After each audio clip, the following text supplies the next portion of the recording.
जय जिनेन्द्र दर्शकों, नमस्कार। मैं हूं सुधीर जैन देवगिरी और आप मेरा ज्योतिषीय प्रोग्राम देख रहे हैं एस्ट्रो टाइम चैनल पर। आइए आज हम बात करते हैं भृगु नंदी नाड़ी ज्योतिष की, यानी BNN की। ज्योतिष में कई प्रकार की शाखाएं हैं जो अलग अलग समय पर अलग अलग महान ऋषियों ने ज्योतिष की तरीके से व्याख्या की है, अलग तरीके से व्याख्या की है। और उसमें एक पाराशीर्य ज्योतिष है, एक भृगु नंदी नाड़ी ज्योतिष है, एक जैमिनी ज्योतिष है और इसके साथ साथ कृष्णमूर्ति ज्योतिष है। इन सभी का अध्ययन हमको करना होगा। यदि आपको एक अच्छा ज्योतिषी बनना है या ज्योतिष की समझ रखने वाला बनना है तो आपको इन सभी शाखाओं का बारीकी से अध्ययन करना होगा। प्राचीन समय में भृगु और नंदी नाम के दो ऋषि हुए हैं जिन्होंने अपने अपने ग्रंथों में ग्रहों को किस प्रकार देखते हैं और मानव जीवन पर वह ग्रह किस प्रकार प्रभाव डालते हैं, इसका विश्लेषण अपने अपने ग्रंथों में किया। दक्षिण भारतीय प्रसिद्ध विद्वान श्री RG राव साहब, जो कि एक बहुत बड़े ज्योतिष हुए हैं, उन्होंने उन दोनों के ग्रंथों का अध्ययन करके और उनके सूत्र एकत्रित करके एक नया कॉन्सेप्ट लोगों के सामने रखा है, भृगु नंदी नाड़ी ज्योतिष। हम वैदिक ज्योतिष के साथ इसका भी इस्तेमाल करेंगे कुंडली के फलादेश में, तो हमें काफ़ी हद तक सटीकता की प्राप्ति होगी। तो इसलिए मैं आज आपको BNN के कुछ सूत्र बताता हूँ। देखिए, BNN के अंदर बृहस्पति का सर्वाधिक महत्व है, क्योंकि बृहस्पति आकाश तत्व के माने गए हैं और बृहस्पति व्यक्ति को सेल्फ को दिखाते हैं। यानी पाराशरीय ज्योतिष यानी वैदिक ज्योतिष में लग्न को मुख्य रूप से देखा जाता है। यहाँ पर BNN में बृहस्पति की स्थिति को देखा जाता है कि बृहस्पति कौन सी राशि में है और कौन सी स्थिति में है, किस स्थिति में है। तो यदि हमें किसी जन्मपत्री का विश्लेषण करना हो और हमें भृगु नंदी नाड़ी और वैदिक ज्योतिष दोनों को लेकर चलना हो तो हम बृहस्पति को भी आधार मान सकते हैं और लग्न को भी आधार मानेंगे। केवल BNN से ही हम यदि फलादेश करेंगे तो उसमें कुछ त्रुटि हो सकती है। इसलिए चाहिए हमको ये कि हम पाराशरीय ज्योतिष भी लें और BNN को साथ में कंसीडर करते चलें। तो जैसा कि मैं आपको बता रहा था कि गुरु बृहस्पति को बहुत ज़्यादा महत्व दिया गया है। गुरु जिस राशि में होते हैं, व्यक्ति का उसी प्रकार का स्वभाव होता है, उसी प्रकार की उसके अंदर आदतें होती हैं और उसी प्रकार का उसका व्यवहार होता है, बृहस्पति जिस राशि में स्थित होते हैं। और इसके अंदर ग्रहों के कॉम्बिनेशंस को, इसमें भावों को प्रमुखता नहीं दी गई है। जैसे कि हम प्रथम भाव से लग्न देखते हैं, द्वितीय भाव से कुटुंब धन की स्थिति वगैरह देखते हैं, इसमें भावों को ज़्यादा महत्व नहीं दिया गया है। यदि भाव गिने भी जाते हैं तो बृहस्पति से गिने जाते हैं। बृहस्पति जैसे यहाँ पर सिंह राशि में स्थित हैं तो हम ये पहला भाव मानेंगे, पहला घर हम ये मानेंगे और दूसरा ये मानेंगे। इस BNN में बृहस्पति को ही महत्व दिया जाता है और इसके साथ साथ ग्रहों के कॉम्बिनेशन को विशेष महत्व दिया जाता है। ये सबसे बड़ा सूत्र है BNN का।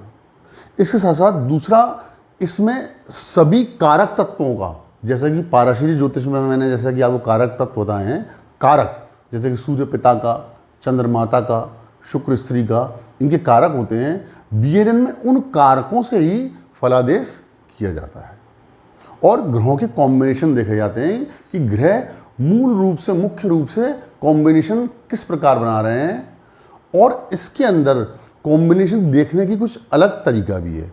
जैसे कि मैं आपको बताता हूँ कि इसमें ग्रहों, जैसे ये शनि है, तो ये शनि यहाँ पर, शनि एक तो ये यहाँ पर स्थित है, वक्री है, तो ये इनके त्रिकोण में, यानी पंचम और नवम शनि के त्रिकोण में जो भी ग्रह होंगे, शनि उनसे कॉम्बिनेशन बना लेंगे। यानी वह डिग्री वाइज शनि से आगे भी हो सकते हैं, पीछे भी हो सकते हैं, तो उनका कॉम्बिनेशन शनि से बन जाएगा।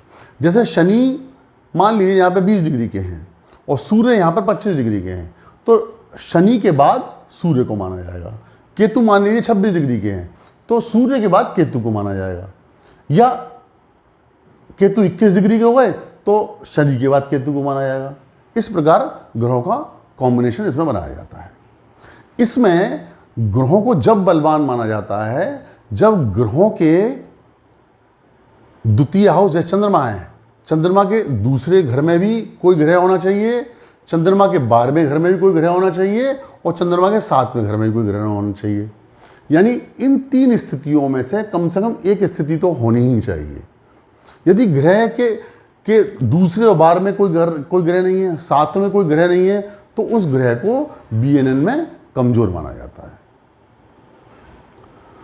अब बात करते हैं, इसमें कुछ ग्रहों को डेस्टिनी प्रोमोटर माना जाता है, यानी कि भाग्यवर्धक माना जाता है, और कुछ ग्रहों को मैलेफिक कह सकते हैं आप, डेस्टिनी ब्रेकर कह सकते हैं, ये माना जाता है।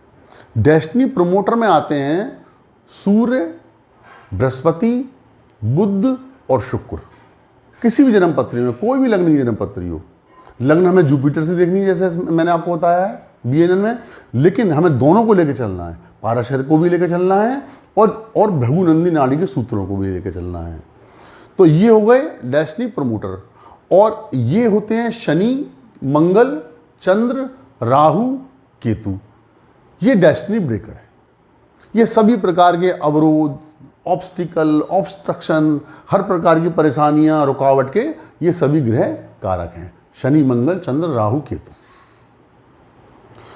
अब जैसे कि मैंने आपको बताया कि कॉम्बिनेशन ग्रह इस प्रकार बनाते हैं त्रिकोण में। दूसरा, इसमें ग्रहों की सप्तम दृष्टि को ही महत्व दिया गया है। गुरु की पंचम नवम दृष्टि नहीं मानी जाती है, केवल सप्तम दृष्टि मानी जाती है। इसी प्रकार शनि को भी सप्तम दृष्टि का ही माना गया है, उनकी तीसरी और 10वीं दृष्टि को इसमें कंसीडर नहीं किया जाता है। अब जैसे कि इस जन्म पत्री के अंदर शनि यहाँ पर वक्री स्थिति में है, उनके जस्ट सामने गुरु और शुक्र हैं, तो यहाँ पर शनि को बल मिल जाता है। जैसे कि मैंने आपको बताया, दोनों तरफ ग्रह होने चाहिए या सामने ग्रह होना चाहिए। शनि को BNN में प्रोफेशन का कारक माना जाता है।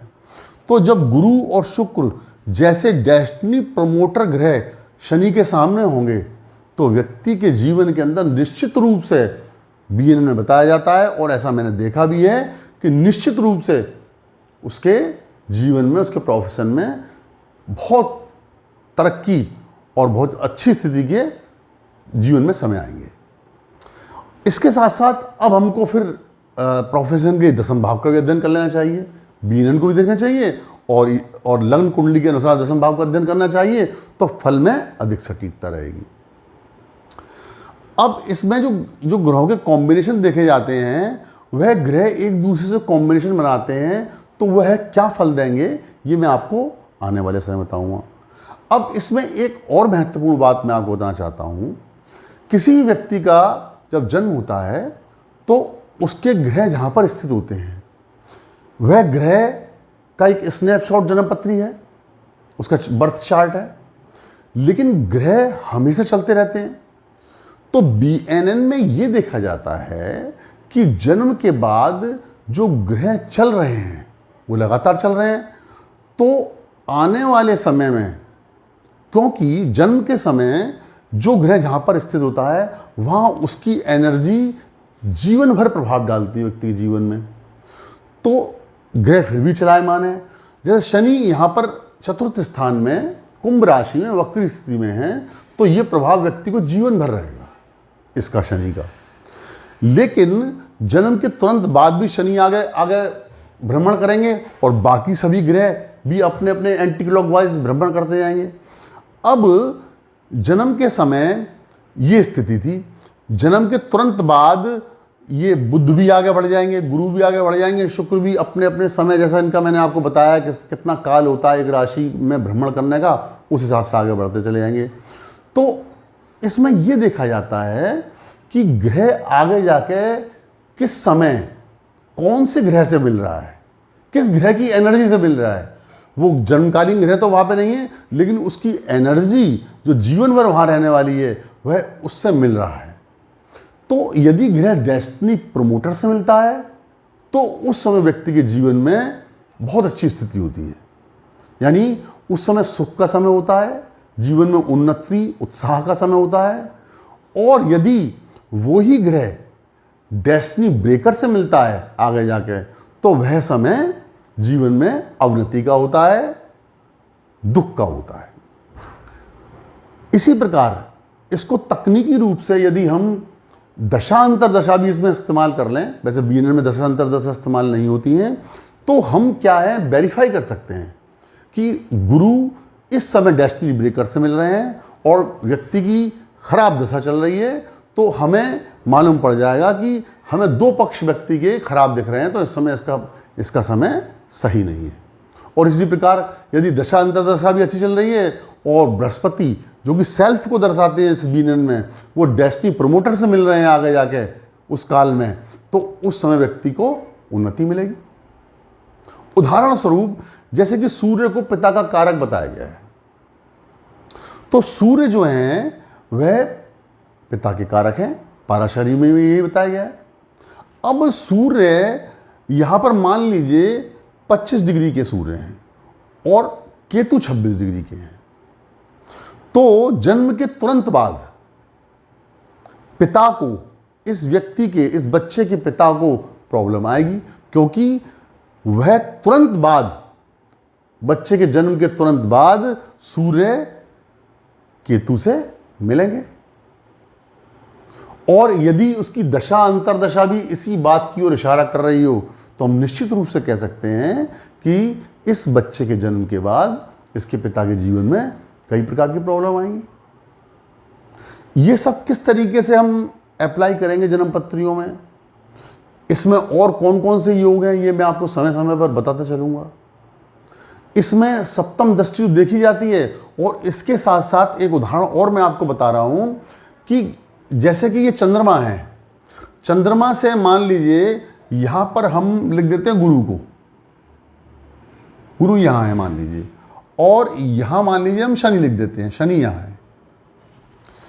तो चंद्रमा चूंकि वृश्चिक राशि में है, उत्तर दिशा में है, और शनि मकर राशि में, ये दक्षिण दिशा मानी जाती है, और गुरु भी दक्षिण दिशा में है, तो इन शनि और गुरु का इम्पैक्ट भी चंद्र पर पड़ेगा और चंद्र का इम्पैक्ट इन पर पड़ेगा। ये एक नई बात है।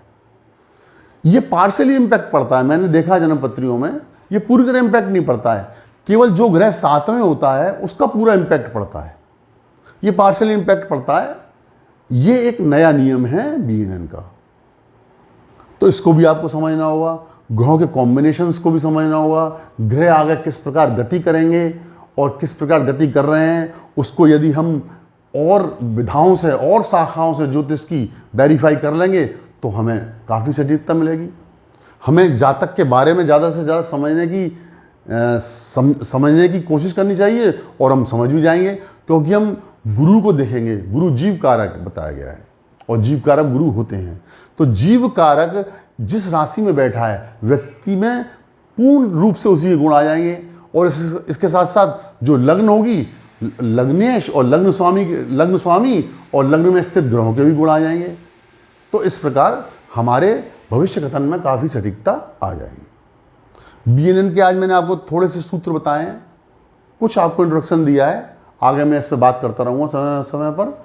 और बीएनएन में जितने भी सूत्र होते हैं, जो मैंने अध्ययन किया है, जितना मैंने पढ़ा है, जितना समझा है, मैं वह सभी आपको बताने का प्रयास करूँगा, ताकि आप पाराशरी ज्योतिष, बीएनएन, कृष्णमूर्ति और जैमिनी, इन सभी का अध्ययन करके व्यक्ति के बारे में सटीकता से बता सको।